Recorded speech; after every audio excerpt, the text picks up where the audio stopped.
আসসালামু আলাইকুম এভরিওয়ান। তো আজকে হচ্ছে আমাদের পিছনের সাইডে ইট গাঁথা হচ্ছে, মানে এইখান দিয়ে বালি দিয়ে ভরাট করব। এই জন্য হচ্ছে পিছন দিয়ে ইট গাঁথা হচ্ছে যাতে বালিগুলো থাকে। আর এইখানে হচ্ছে আগের থেকে বালি কাটা ছিল না, এটা তো আপনারা জানেন। এই জন্য হচ্ছে এখন বালি দেওয়া হচ্ছে। আর এই যে যেই দুইটা শর্ট কলম যেইগুলা ফাঁকা আছে, এই দুইটাই হচ্ছে আজকে ঢালাই দেওয়া হবে এই ইট গাঁথার পরেই। আর এই পাশ দিয়ে হচ্ছে মাটি সরানো হচ্ছে, মানে এই পিছনের সাইডে গাঁথার পরে দুই সাইডে হচ্ছে ইট গাঁথবে, এই জন্য হচ্ছে দুই সাইডের মাটি সরানো হচ্ছে। আর এইখানে পিছনে হচ্ছে 10 ইঞ্চি গাঁথনি গাঁথা হচ্ছে।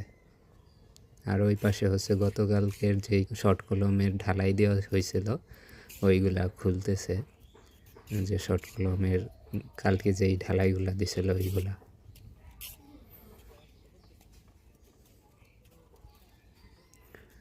আর আমরা হচ্ছে ওই ঢালাইগুলা খোলার পরে ওইখান দিয়ে বালি দিয়ে ভরতিছিলাম, পানি দিয়ে বালি দিয়ে ভরতিছি।